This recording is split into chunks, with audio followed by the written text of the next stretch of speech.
Hello po mga kababayan, kamusta po kayong lahat? And once again, welcome back to another episode of Simply Talkies Vlog.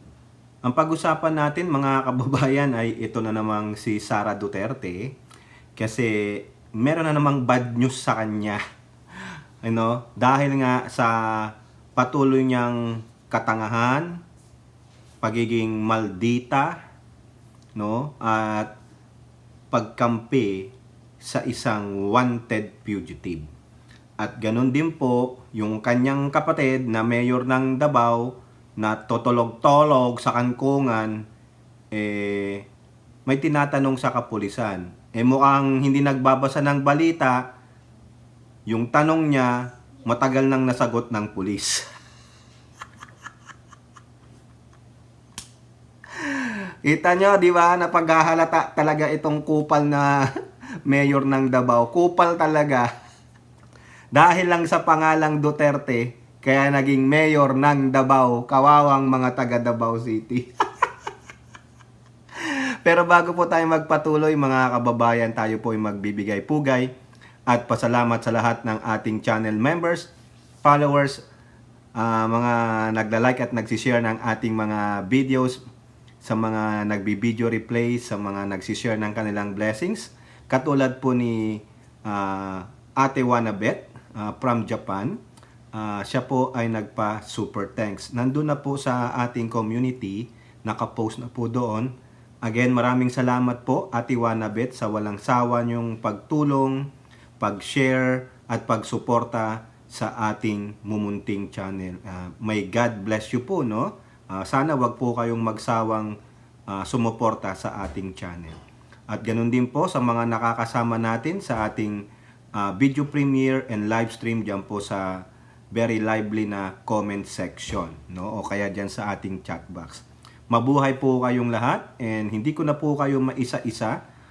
Shout out and may God bless us all. So unahin muna natin itong isang article bago tayo pumunta kay butangerang sungay na tamilmil na Sara Duterte. Kasi po dito po mukhang yung mga political parties nagbigay po ng pahayag tungkol dito kay wanted fugitive na Kibuloy. Dito po sa balita ng ABS-CBN, actually nung Lunes ito sa ating bansa, sabi lang dito, political parties allied with Marcos Jr.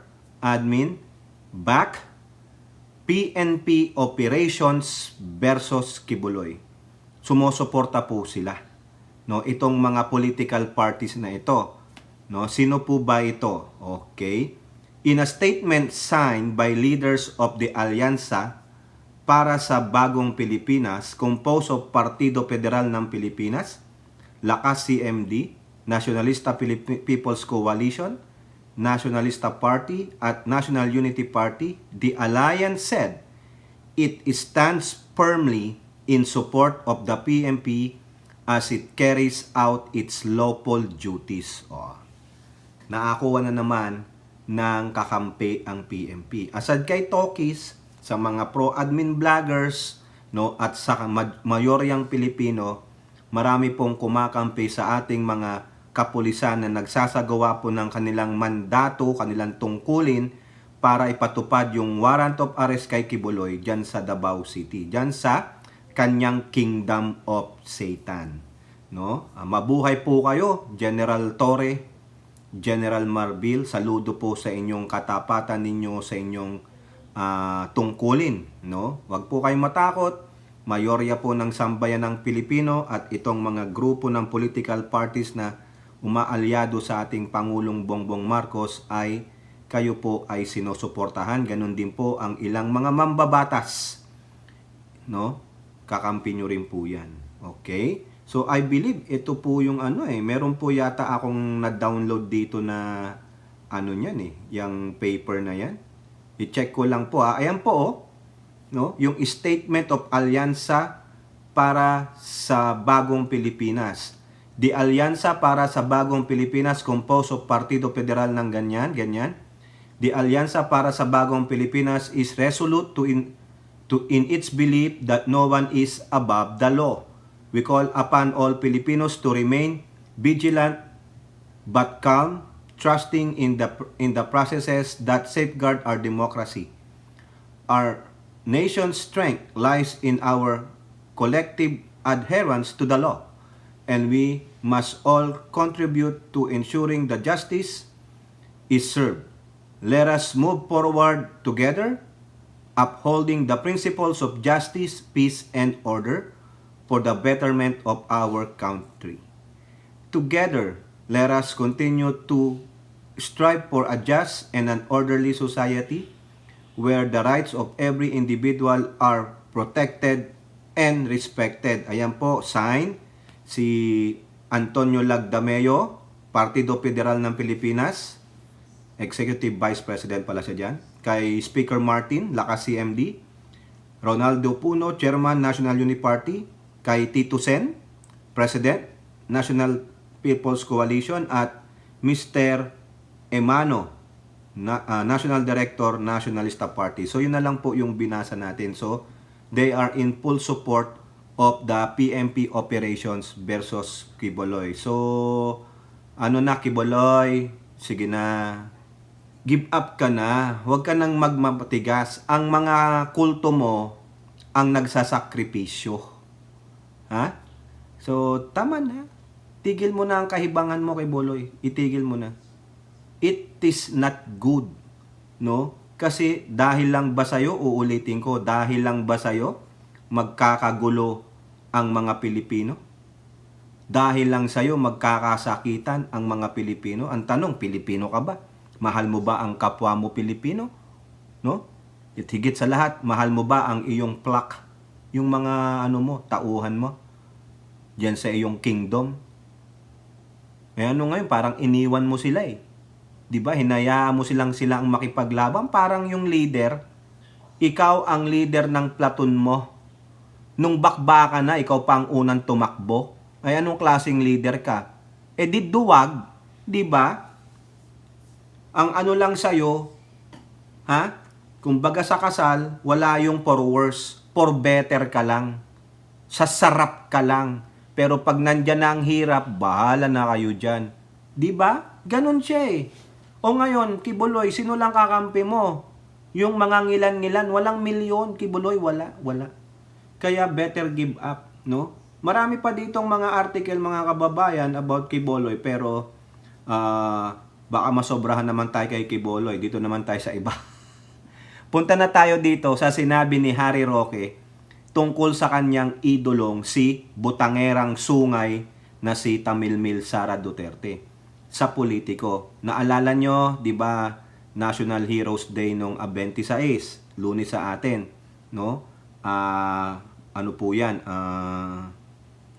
Tawag yan, holiday. So nagsalita rin si Butangera. O sabi niya, kung Chinese, hindi ko na naalam yung sinabi niyan kasi lang yan, di naman siya nagsulat niyan eh. Kwentong kutsero lang yan eh, no? May pagkasinungaling pa. Pero yung kanyang 36 million donor nagsalita sa politiko. Ano sabi? Sara Duterte, a modern day hero after standing against police abuse, tyranny. Wow! Baliw talaga tong Roque na ito. Standing up against police abuse, tyranny.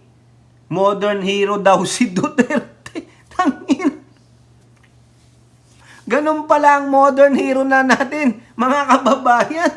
Tangina, ililinyan nyo ba yan kaila Andres Bonifacio? Ha? Sa Gumbursa? Kay Dr. Jose Rizal? Ililinyan nyo tong gaga na to? Modern hero kay Harry Roque yan? No comment? Sa WPS. No comment sa Pogo. Pagdating sa kanyang CIF, pagdating sa kwarta, ang ingay-ingay niya. Pagdating sa pakikipag-away sa kapwa Pilipino, ang ingay-ingay niya. At higit sa lahat, pagdating sa pagprotekta sa isang wanted fugitive, sobra siyang maingay. Daig niya pa yung palaka na naulanan sa kanal. Ganon kayo, Roque. Paano naging modern hero ang animal na ito? Ha? Sige nga. Dahil lang ba standing up against police abuse? Napatunayan mo bang nag-abuse yung mga polis? Panoorin mo yung vlog ko, Roque. Na-interview sa 2x2 nila Katunying si PRO 11 spokesperson Major De La Rey. Ha? Ang mga pulis ang inabuso ng mga COGIC members and supporters. Ha? Sinong tyrant? Yung Duterte. Sila ang tyrant. Sino sinasabi mong tyrant? Ha? Ang Marcos administration. Kung tyrant, ang administrasyong ito, bakit nakakapagsagawa ng pagwiwelga ang mga membro ng less than 100 COGIC members dyan sa Liwasang Bonifacio? Bakit nakakapagsalita ka pa? Bakit malaya ka nakakapagsalita? Praning ka ba? Wow! Ang galing mga kababayan. Diyan pa lang sa title. Maling-mali na ang pag-iisip ni Roque. Ha? Modern hero? Really? Modern hero? Sino ang tyrant? Si Marbil? Sino ang tyrant? Si Torre? Trabaho po nila yun. Gonggong! Kung ikaw, alagad ka ng korte, alam mo ang trabaho mo bilang lawyer. Diba? Anong klaseng lawyer ka? Prosecutor, defense lawyer, corporate lawyer, o lawyer-lawyeran lang. Ganon din ang police. They have a mandate to i-implement o pinag-utos ng korte na hulihin mo to. Patupad mo ang batas. So ano ang tira ni dyan? Diba? Gago. Tang ina. Sabi niya pa dito, isang makabagong bayani ay si Inday Sara sa mga kasalukuyang namumuno sa bansa. Tanging ating gusto ng nag-iisang matapang na boses habang lahat ay wow! Habang ang lahat ay tahimik. Yun ang panuntunan mo ng modern day hero? Wow! Tahimik nga siya sa pagbunggo ng Chinese Coast Guard sa ating BIPAR eh. Diba? Gago! Praning ka, Roque. Diba? Wow! Ang galing! Wow naman! Ang galing! Modern hero pala. O pagawan mo na ng statwa. Putang ina, anong nagawa sa bansa nitong Tamilmil na ito? Nang hihingi pa na nga ng 10 milyon para sa libro niya? Yan ba ang modern hero? Ang librong basura na po mali ang grammar? Putang ina, pinag-init ako nitong si Harry Roque. Ano pang sabi niya, oh? The Vice President in the ultimate act of humility? Wow! Likewise, ask forgiveness for asking COGIC to vote for PBBM. Wow! Tulad ng paninindigan ni Sara, tayo ay manindigan sa karapatan, manindigan sa kalayan, manindigan sa... You're dreaming, Roque. You're in a fucking lalaland. Gago. Ha? Huwag tayong paalipin sa tiranikong pamumuno ng isang diktador. Adiktador daw. Pamumuno ng isang adiktador. Manindigan, Pilipinas dahil tayo ay duyan ng magigiting na bayani. Hindi kayo yun. Paano kayo naging duyan ng mga bayani? Kayo? Bayani? Ulol! Wala nga kayong komento sa WPS eh. Diba? Wala nga kayong komento sa panggugulang ng mga Tsekwa. Paano kayo naging bayani? Paano naging bayani itong gaga na ito? No comment, no comment, no comment pagdating sa West Philippine Sea.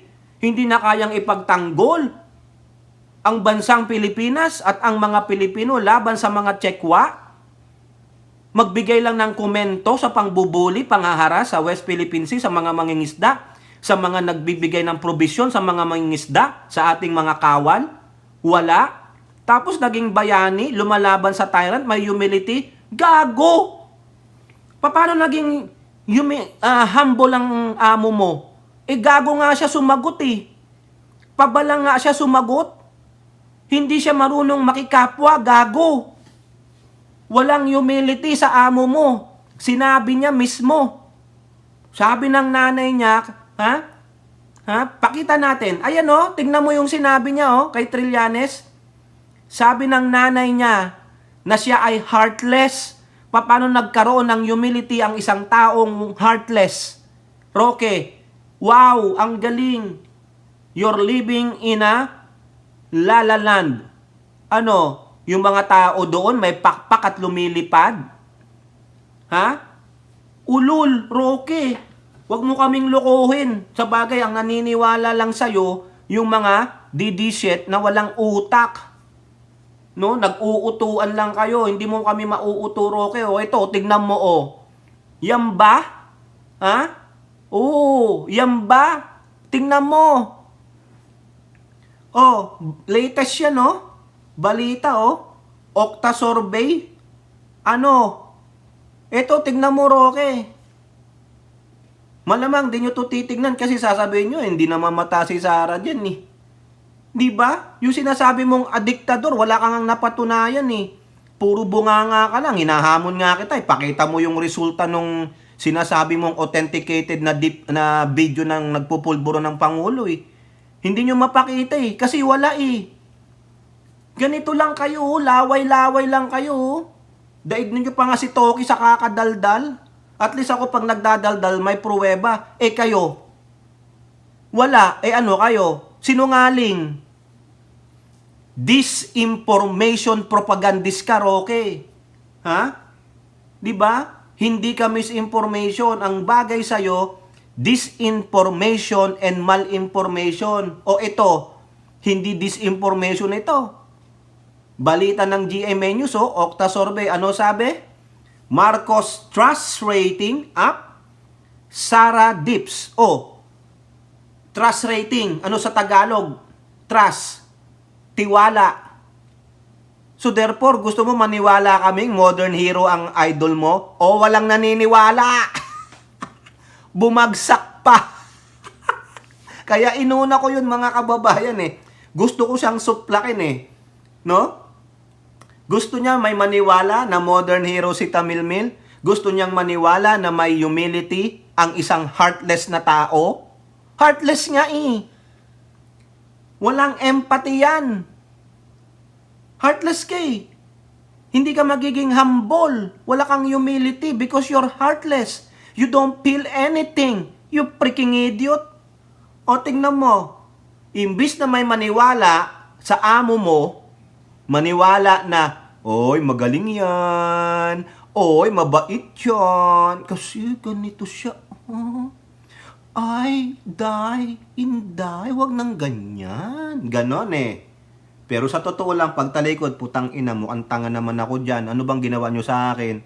Tang ina ninyo. Di ba ganon? Ibig sabihin, pakitang tao, hypocrite. Ano na nangyari ngayon? Marcos trust rating, mas maraming nagtitiwala sa Pangulo kaysa sa amo mong tanga. Bagsak dipso in latest Okta survey. Tingnan nyo na lang po ito mga kababayan. Ha? Meron po tayong isinare dito sa group. Kukuhanin ko na lang. Kalimutan ko i-save, ha? Ayan, tingnan ninyo. Trust rating by Okta Research Survey, June 30 to July 5. Hindi pa yan siya yung tumakas, ha? Ano yan? From Pangulong Bongbong, 69 plus 2, naging 71. Si Tamilmil, ha? From 68, down by 3. Negative 3. 65%. Magbubunyi yan. Magbubunyi kami. Kasi kahit saan nyo daanin, wala nang itinaas ang BP ninyo. Lahat ng survey niya, ganon, parang nose dive. Nose dive, alam nyo ba yon mga burateros? Nose dive. Daig niya pa yung diver, yung athlete na diver. At least yung athlete na diver, paano mag-splack.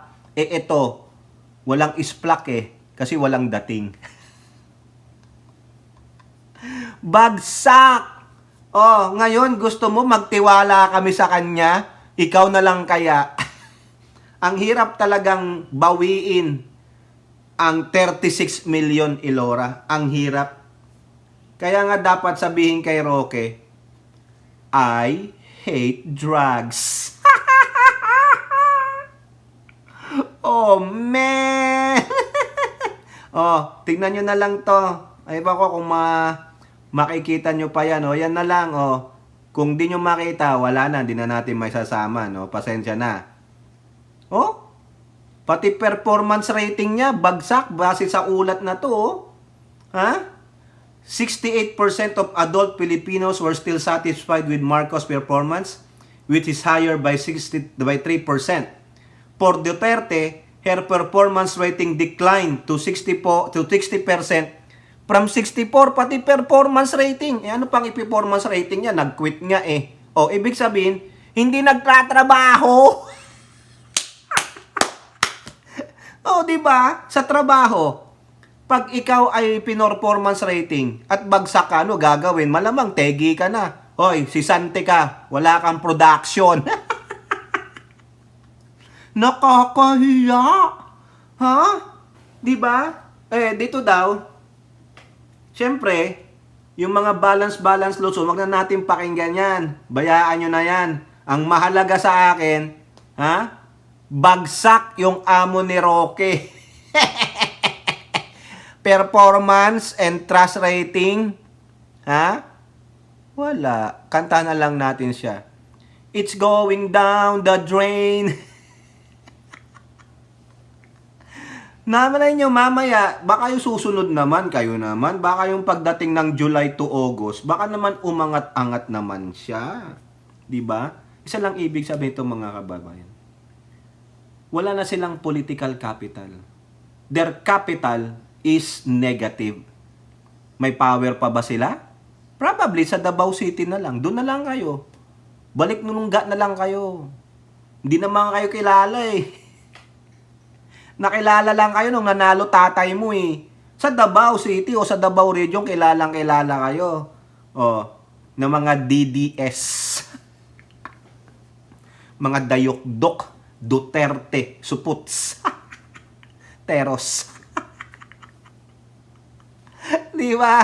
Balik Davao na lang kayo. Tangina, hindi ko nga kayo kilala nung 2015 eh. Di ba? Na-hype lang kayo. Ngayon, lumalabas ang mga baho ninyo. Di ba? Wala eh. It's going down the drain talaga. Wala na to. Lalaban pa ng 2028 to. Sa dami ng isyong lumalabas sa kanya. Sabi ko nga sa inyo, sa 2028, kung isa sa kanila lalaban ng pagka-presidente, nung sabi lang dyan eh, WPS. Pogo. Asan na yung billion? Confidential pa. Bakit kayo kumampi kay Kubuloy? Ano ang mas kakampihan nyo? Ang mabuti o masama? Ang pugante o ang takas? Ang daming issue na ipupukol sa nila na kung saan sila rin ang may kagagawan. Diba? Kasi nga gawa ng utang na loob. Dahil maprinsipyo daw sila, isacrifice mo na yung national interest. Kaibigan nila Inchik eh. Malaki pakinabang nila sa Inchik, lalo na si Digong. Binigyan ng building yung nanay niya doon, pinangalanan yung building doon sa isang college sa China eh. Pangalan ng nanay niya eh. O di siyempre, utang na loob yun. Di ba? Ano pang inutang na loob sa kanila? Malay nyo. Baka nagkaroon din ng farm. Malinis ang Pogo, putang ina, ang daming na torture, ang daming na human trafficking. Ganun ba kalinis ang Pogo, Digong? Magagamit lahat yan. Kaya nga sabi ko sa inyo, their political capital is totally at the negative. Kung baga sa freezing point ng isang metal, yung pinakamatagal mabasag, yung diamond, tang ina, negative degree. Ilan yun? Tagal pala masunog ang diamond. Tangina, triple digit ang ang burning point, boiling point. Di ba? Para kang naguhukay sa San Andres Fault eh. Ha? O di kaya diyan sa ating yung pinakamalalim na natin, yon? Nakalimutan ko. Doon, aabutin mo na yung core ng Earth siguro, yung kanilang mga kababayan. Pasok naman tayo dito sa kapatid niya. Yung kapatid niyang naging mayor lang ng Davao kasi ang last name ay Duterte. Pero sa totoo lang, wala eh. Sabi nga ni ninyo eh, tatamad-tamad eh. Surfing in the USA nga lang. Tingnan nyo. Si Mike Abby kanina, pinapanood ko, natanong niya, ilang araw na, nagkaagulo na doon sa Kojic, hindi nagsushow up ang mayor. What does it tells you? Anong klaseng leader ka? Puro ka rin lang daldal. Di ba tama yung ate niya eh? I will teach you how to command. Hanggang command lang. But don't know how to lead. Ayun po yan. Oh, eto, walang kaalam-alam. Bakit ko nasabi ha? Eto ha. Baste Duterte to PMP. How long will you stay at Kojic compound? Oh, ayan, tinatanong niya daw yung mga PMP ha. Davao City, Duterte said PMP should say how long it plans to stay at the Kojic property, saying the police presence has been causing inconvenience to the public. O bakit daw? Ha? We have observed that the PMP personnel led by General Marbil and General Torre are no longer following proper procedure in implementing the warrant, especially the use of excessive force against innocent citizens and their unauthorized occupation of Kojic compound. Ha? This situation has already caused inconvenience to motorists, businesses, and the public. The public seeks clarification from the PMP. How long do you intend to stay at the Kojic property? O ayan. Tinatanong mo Kojic property. Alam nyo ang sabi ng kapulisan, na-interview ang spokesperson. Hindi pulis ang gumagamit ng excessive force. Tama yung sabi ko sa inyo eh. Walang dalang baril o anuman na gamit pang ang pulis. Ang gamit nila yung shield sa batuta siguro. Wala rin silang dalang yung yung pag binato mo usok, ha? Ganon, tear gas. Wala po eh, sabi yun eh. Pero yung nag-pepper spray dun sa harlot ni Judas, pinaalis na, nirelieve na. Mabuti nga sa kanya na tear gas siya, ha? Sinong gumagawa ng excessive force? Yung mga Kojic. Ilang mga pulis ang nasaktan, yung isa duguan. Nakita nyo yan sa ating previous vlog. Ha? Tapos nakakita sila, nabidyohan nila, yung mga Kojic members nagsasakitan, tapos ibiblame ang pulis. Baka yun ang nakita mo, ha? Baste. Kasi wala kang kaalam-alam. Ha? Unauthorized occupation at the Kojic. Kung may reklamo ang Kojic, hindi ikaw ang magreklamo. Yung pamunuan ng Kojic. Di ba? Oh, ngayon, tapos sabi daw, inconvenience sa motorist. Ang sabi ni spokesperson De La Rey, may permit sila. Pero doon lang sa harapan ng compound, hindi na pwedeng i-occupy yung lanes ng motorist. Oh, tama po. Panoorin nyo sa nating video, yung may interview kay Katunying, si De La Rey. Sabi niya, hindi po sila sumusunod sa nakuha nilang permit. In-occupy nila yung dalawang lanes ng daanan. Oh, kasalanan ng pulis? Kasalanan ng Kojic, pagsabihan mo sila, 'di ba? Kung hindi pasaway ang Kojic, hindi matitigas ang ulo, ha? Nakatulad mo na walang kaalam-alam, doesn't know how to lead, only know how to command, it's a different one. If you know only how to command, hindi ka great leader or a good leader. A good leader knows how to lead. Kasi sa paglilid mo, pwede ka nang mag-command. O, ayun lang yan. Tulog siguro itong mayor nila. Kanina lang nagising. O di kaya, surfing in the USA. Tanga no? O tingnan ninyo. Ha? Sabi dyan, sa report ng ABS-CBN din, ang sabi ng pulis, ito nabasa ko na to eh. Ha? Na-i-vlog ko na to eh.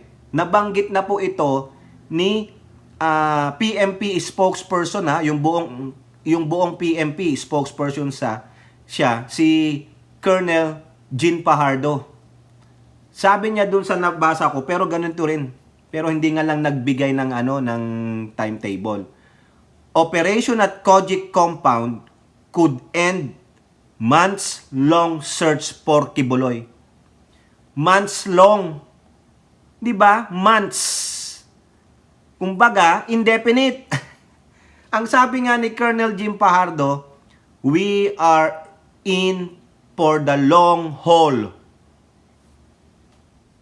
Hanggat di nila nakikita si Kibuloy, maybe or probably they will stay longer in the Kojic compound. Ayun ang sagot sa'yo. Magbasa ka kasi ng balita. Ha?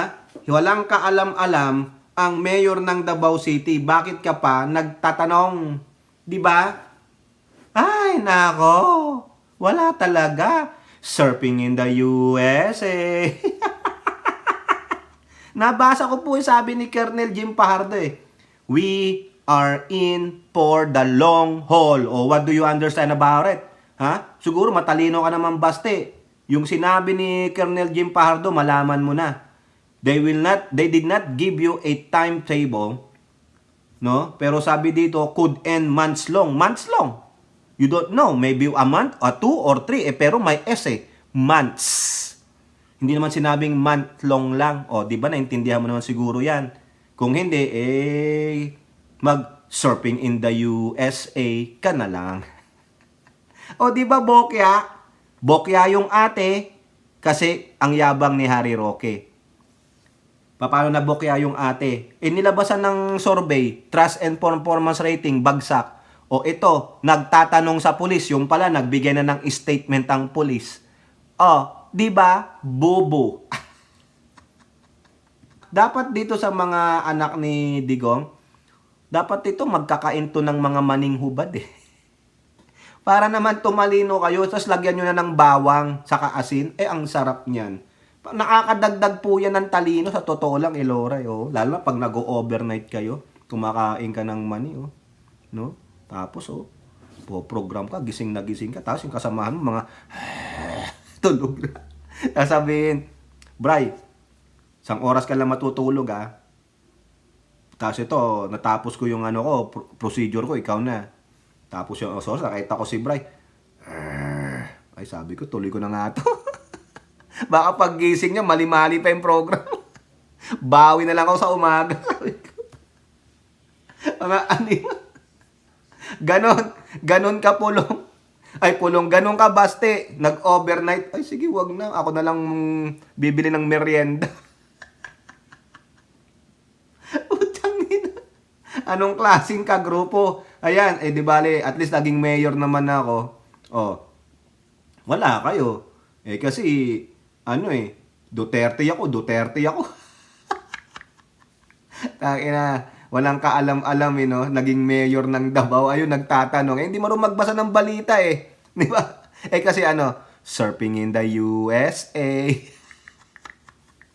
O kayo po, mga kababayan, no? Magbunyi tayo. Kasi si Roque na supalpal. Modern day hero daw. Yung amo niya, pinakitaan ng survey. O ayang bagsak. Modern day hero dahil daw tumindig sa mga tyrant, gago. Itindig daw ang kasarinlan. Wala nga kayong comment sa West Philippine Sea. May kasarinlan ka pa. Ulul, Roque, nag-iisip lang po ako, dating kay Roque, namnamin mo to. At itong baste na soplak din. Nagtanong ka pa, naglabas na nga ng statement. Si Colonel Jim Fajardo, we are it for the long haul. Hanggat hindi po nahuhuli si Kibuloy. Ganon din ang sabi ni General Torre. Hanggat hindi namin nahuhuli si Kibuloy, dito lang kami. Tanga-tanga ang puta, Mayor. Biruin mo saka lang siya naglabas ng statement nung Lunes. Nagkakagulo na dun ilang araw na. Nowhere to be seen. Nowhere to be found. Tapos nagsalita, late na late pa. Ayan ang napapala ninyo. Nagtalaga kayo ng mayor na walang alam. Surfing in the USA. O kayo po, mga kababayan, ano pong inyong masasabi? Comment down below and don't forget to like and share. Hope to see you in the next videos. Bye-bye. God bless.